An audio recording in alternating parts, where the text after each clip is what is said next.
racing day, so loud out here I can't hear a thing. Man, the fans are going wild. And these drivers came to rock, and no place else but Fox knows how to do it NASCAR style. Boogity, boogity, boogity! Let's go racing, boys! Hey now, here we go, race day. Don't you be going slow. Keep that pedal down on the floor. Push it till the crowd can't take no more. Then hey, since the flag came down, be heard to the last lap around. Worked all week, it's time to play. Gonna get a little bit sideways. Hey, since the flag came down, be heard to the last lap around. Worked all week, it's time to play. Gonna get a little bit sideways.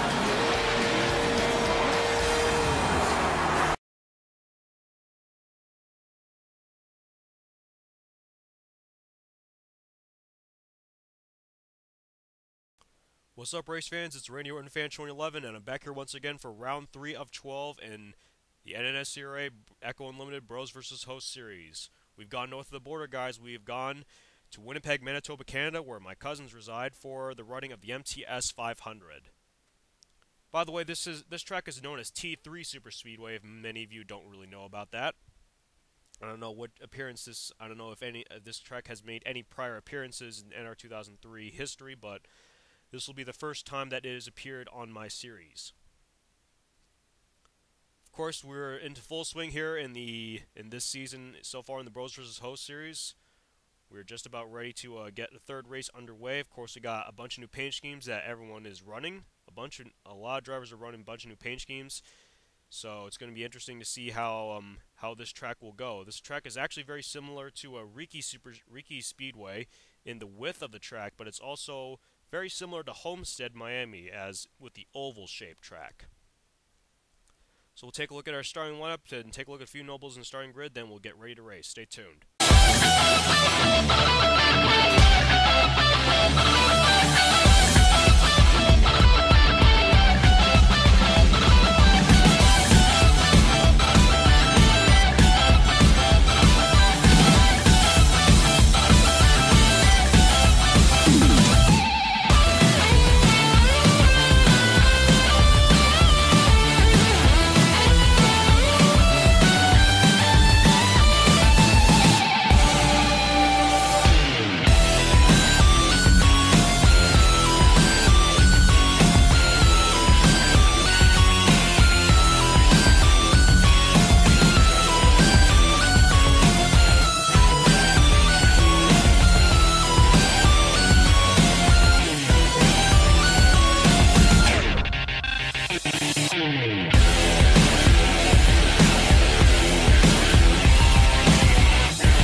Look at your starting lineup. Seth Cole will be starting on the pole, and we'll see if he can finally get a win over his sister Mary. And really, Mary Cole, his sister, starting all the way in the back after she crashed during final practice. So maybe this will be Seth Cole's big break to finally pick up a victory over his little sister. He will be starting alongside Jacob Lawler, who's doing okay in the points, but he's going to need to keep it up if he wants to stay alive in that top 10. Then you got our current overall points leader, Kaitlyn Skipper, running third. She's been having a great season so far. We'll see if she can keep that up in this race. And then you got Charles Jackson starting in fourth. Row 3 has Stu McKenzie and the Bros points leader, Shawn Henley. Then you got row 4, you got James McLeod and Tony Blazer. And running out the top 10 are Trent Dunham and Danielle Copeland. Just about ready to go racing here at Winnipeg. 24 laps here at T3. I did mention that some drivers did have to start towards the back for because of crashing during final practice. DeMarcus Brown and Callum Wales also had to start towards the back because of crashing during final practice. We'll see if any of the cars have any problems at this point, because you never know, because one of those engines might just not be working. We'll have to wait and see if that is going to be the case. Doesn't look like that will be the case. A pace car has already hit pit road. 125,000 plus here are ready to go racing here in Winnipeg as the green flag waves. We are underway here at T3. The inside line got a nice jump on the start. Got a nice jump when the green flag waved, and now it's going to be a 3-car breakaway for a little bit. Seth Cole, Kaitlyn Skipper, and Sue McKenzie. And Shawn Henley not too far behind in 4th. Got a battle here for 5th position between Jacob Lawler and Charles Jackson. And Jacob Lawler will temporarily take over that spot. And now Jacob Lawler looking for 4th at the expense of Shawn Henley. They're side by side right now for the lead. It is Seth Cole and Sue McKenzie. And Seth Cole will lead the first lap. Oh, look at this. Look at the back of the pack. They're really starting to bunch up here. And Amy Roma lost a lot of momentum there. She's going to fall all the way back to dead last.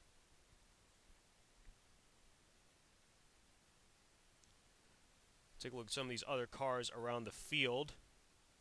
Oh man, everyone's like, wow, this is kind of like Riki Super Speedway like we saw previously in the Pepsi Cup series. Of course, some drivers can't afford to have bad finishes or a bad run, to say the least, especially Tammy Burton. She's actually dead last overall in the points. She's dead last overall in the standings, and boy, she could certainly use a good run, but at this point she's currently 9th, so that would certainly help her out points-wise.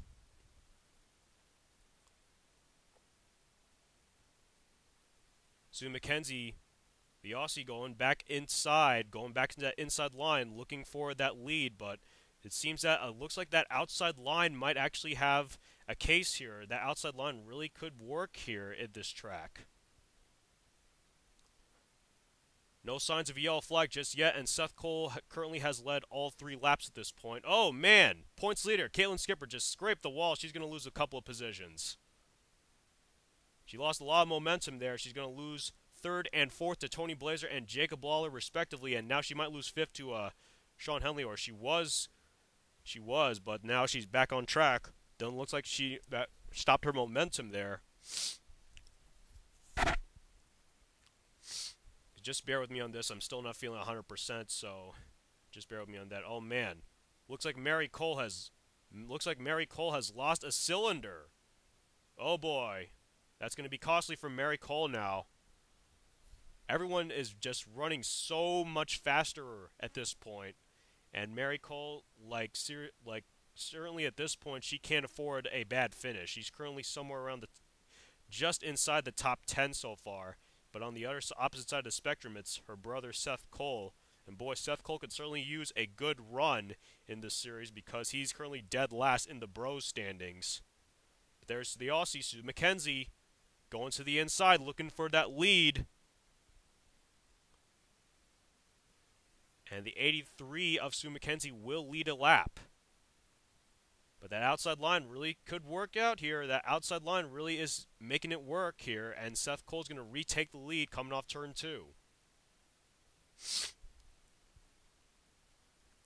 Take a look at some of the action near the back of the pack. There's the driver that ended up the runner-up in the previous race at Phoenix as Amy Roma. She had to start near the back of the pack. Oh man, she's hitting the wall now. And she's going to lose a lot of positions. She's going to fall all the way back to dead last. It's not what actually she falls back to 39, so that's not what she's going to want, because if she ends up finishing there, she'll only get 1 point. We have finished 25% of this race, a quarter of this race, and Seth Cole is currently the leader. He's still the leader. Seth Cole has currently led every single lap, but now it's Jacob Lawler who has taken over the 2nd position. Tony Blazer has taken over 3rd. James McLeod has moved his way up to 4th. Sue McKenzie has fallen back to 5th. Trent Dunham is now in sole position at the 6th position. Then we got a battle here for 7th between Danielle Copeland and Shawn Henley. Then you got our current points leader, Kaitlyn Skipper, in 9th, but she's now going to be battling for 9th with the 34 of Tammy Burton, who could certainly use a good finish.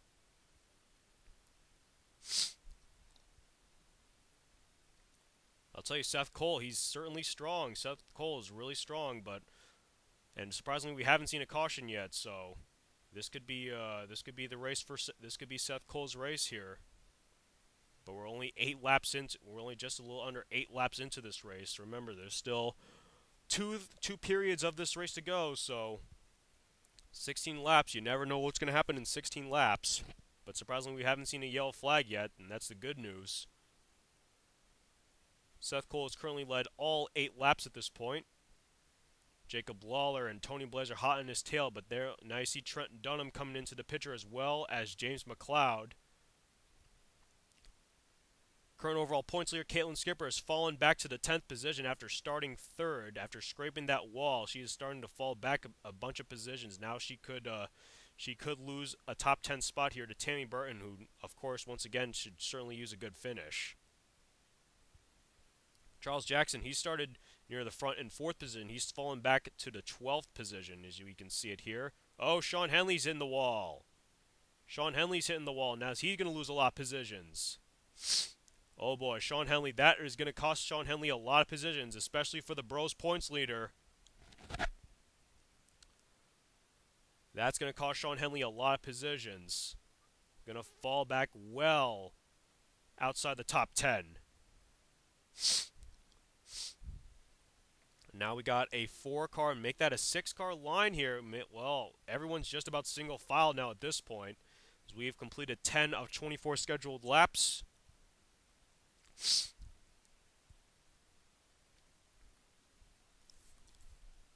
We see we got a battle here for I think the 5th position between Trent Dunham and James McLeod here.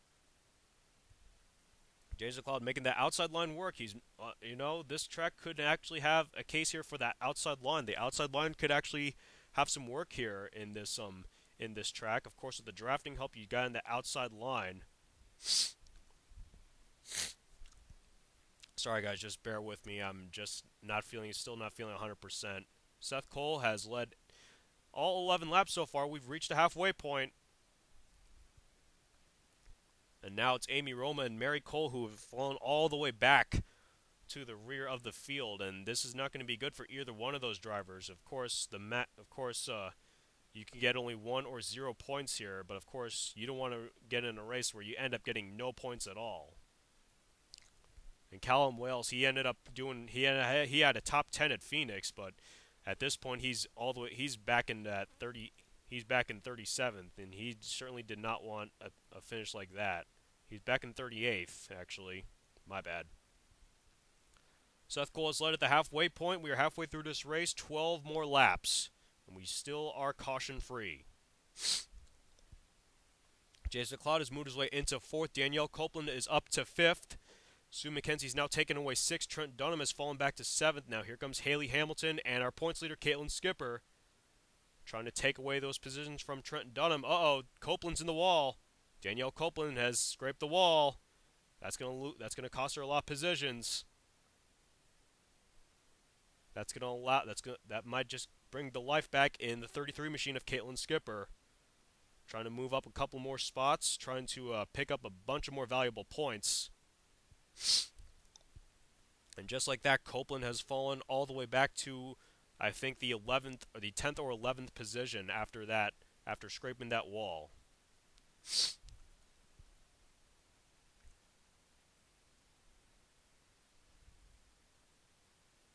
Everyone's just pretty much battling for position here. The top 4 hasn't changed a lot. Top 4 hasn't changed much. Seth Cole's still the leader. Unfortunately, I don't know why Jacob Lawler or Tony Blazer can come up with a decent enough run. Of course, the veteran driver that Seth Cole is, he certainly needs a big win to really move up in those points, especially in the Bros standings, because like I said, you need to be in the top 10 in the Bros and Hoes standings if you want to be in the 12th and final race of the season to determine the gender championship. Here comes Sue McKenzie back to the inside looking for the 4th position from James McLeod, but you can't do it. And Trent Dunham's hitting the wall. Oh man, a lot of people are hitting the wall now. Trent Dunham just lost a lot of momentum on that exchange. He's just fell back way far back. He's going to lose spots to Dylan Poteet, Sophie Dillon, and now Aaron Williams. Man, can Trent Dunham catch a break? It's more bad luck for Trent Dunham first at Daytona. And of course, he was the winner at Phoenix, but another bad break for Trent Dunham. He's going to lose a lot. He's going to lose a lot of positions. That's going to be really costly for him.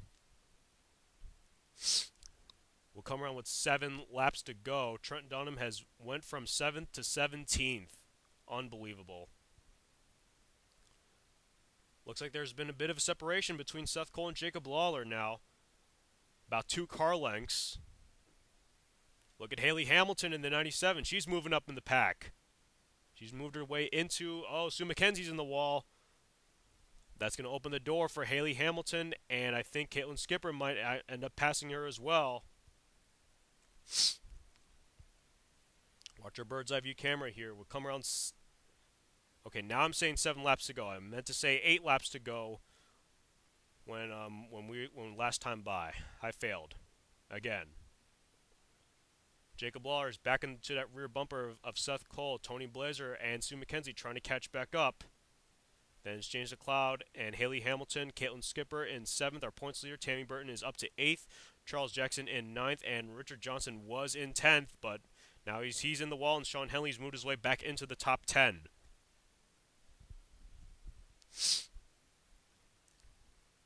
Come around with 6 laps to go. And Seth Cole has led every single lap so far. But I'm thinking that Jacob Lawler, Tony Blazer, they might make their move later in this race. You never know what's going to happen.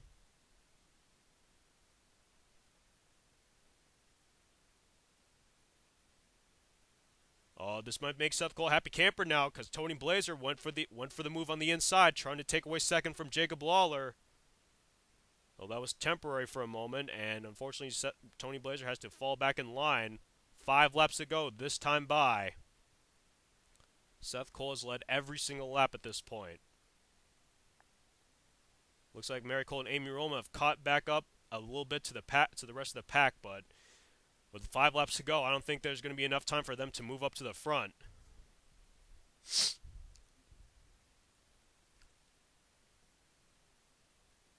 So McKenzie looking to the inside, looking for that 3rd position. And there is Kaitlyn Skipper, who moved her way back into the top 5.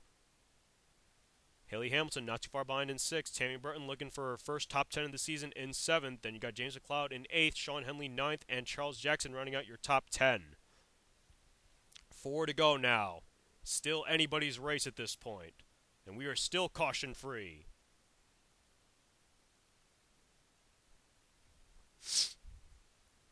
Still caution-free, surprisingly at a track like this.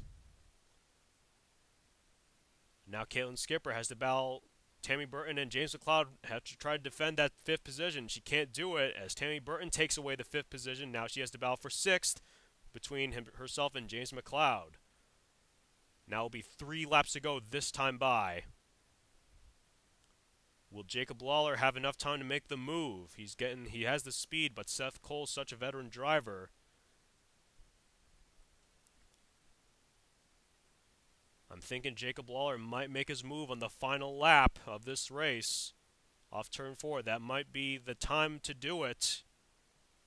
Of course, it doesn't matter how many laps you led. It's all about leading that last lap, leading the pack to the checkered flag. That is what it's all about. Those are where the points are awarded. So it doesn't matter if you lead every single lap except the last lap, because if you end up second crossing the checkered flag, you end up second with 95 points, and it's better to have 100 points by winning the race than having 95. And plus, that win could be a big tiebreaker when it comes to determining the final point standings after round 11. Tony Blazer trying to look to the inside of Jacob Lawler for the 2nd position. This might be the time to do your move now. Jacob Lawler stuck on that high side, and now Tony Blazer, Jacob Lawler side by side. This is going to make Seth Cole a happy camper as they'll come to the white flag this time by. Jacob Lawler with the run on the inside. This is the time to do his move. Doesn't have the speed to do it. Seth Cole starting to pull away just a little bit. Tony Blazer, Jacob Lawler battling for that 2nd position. Fiercely battling for that 2nd position, but does Jacob Lawler have enough time? He's going to come to the inside. This is the time to make his move. Can he carry the speed to do it? But he can't do it. Jacob Lawler doesn't have enough. And coming off turn 4, a caution-free race. Surprisingly, another caution-free race. The checkered flag is out, and it's going to be Seth Cole who comes away with the checkered flag. Congratulations to Seth Cole. He wins the MTS 500. What a run by Seth Cole. Leads every single lap.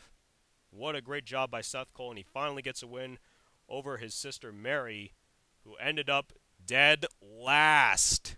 Oh boy, is Seth Cole going to be happy. He's going to be a happy camper after this one. Well, Jacob Lawler, he had the move, but didn't have the speed to come away with the win there, but he'll have to sell for second, and Tony Blazer will also get a podium finish. Sue McKenzie, a great run for her in 4th, and Kaitlyn Skipper looks like she'll keep that points lead as she ends up 5th. A great race, and surprisingly we were caution-free. No yellow flags, and what a great race to say the least, and now we take you to your official race results. That's a look at your official race results. Congratulations to Seth Cole, finally coming away with the victory, and boy, did he make a statement.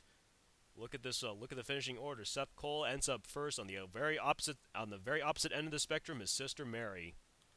That's going to be a moral victory for Seth Cole there, and it's going to be even sweeter that he has won the race. So a great win for Seth Cole. That's his first win of the season and 100 big points. And considering that he was dead last in the Bros Series, and that will be no more. A big win for Seth Cole, picking up 100 points with the win. Jacob Lawler, he had the move, but didn't have the speed. But you got to give credit to him for having that gut feeling of making that move on turns 3 and 4 in the final lap. He'll take home second in 95 points. Tony Blazer with his best finish of the season. He ends up 3rd, 90 points. Sue McKenzie with a great run finally. Her best finish of the season in 4th, 85 points. And Kaitlyn Skipper will very likely stay our overall points leader. She ends up 5th, and she'll take home 80 points. Tammy Burton finally with a top 10. That is going to be a big break for Tammy Burton. 76 points to go along with the amount of points she had last time prior to that. But hopefully she'll move up a bunch of spots, to say the least. Go through the rest of the top 10. James McLeod, Haley Hamilton with a good run, and Sophie Dillon also with a good run. And Dylan Poteet rounds at your top 10. Go through 11th through 20th now. That is Shawn Henley, Danielle Copeland, Christopher Martin, Aaron Williams, Charles Jackson, Eric Burton, Richard Johnson, Trent Dunham, Ben Paul, and Lisa Well. Take a look at the bottom half of the finishing order. First we go with the 21st through 30th. It's Barney Ward, Rhett Yates, Christine Nguyen, Tina McCoy, Dylan Young, Red Bell, Aaron Bauman, Jake Rogers, Catherine Young, and Michelle Robinson. And we go through the bottom 10. That's DeMarcus Brown, Callum Wales, Liam Ervig, Courtney Jackson, Cassie Runyons, Maria Martinez, Violet Fox, Sasha Johnson, Amy Roma, and Mary Cole. So that is how the race here at Winnipeg ends. A big win for Seth Cole, to say the least, and Kaitlyn Skipper with another top 5. 3 top 5 so far in this series. She is off to a fast start. We'll see if she can keep that up in round 4. A lot of drivers catching a big break in this race overall, to say the least. You got, of course, Seth Cole and Tammy Burton, who were dead last in both the Bros and Hose standings respectively, and that's going to be where they finish right now in this race. That is going to be huge for them. And of course, other drivers, Kaitlyn Skipper keeping her momentum alive. She'll probably stay the points leader. Of course, other drivers such as Shawn Henley, he very likely could stay the points leader in the Bros standings. He ends up 11th. That's good enough for 57 points. And then it's a great race here, to say the least, here at Winnipeg. But now we must leave and head for another track, and you'll find out where we are going once round 4 is uploaded. Alright guys, this is it. That's it. Of course, it's a great race here at Winnipeg. One more time, congratulations to Seth Cole, a big win for the NNSCRA president. This is Randy Orton, Fan 2011, signing off. I'm out.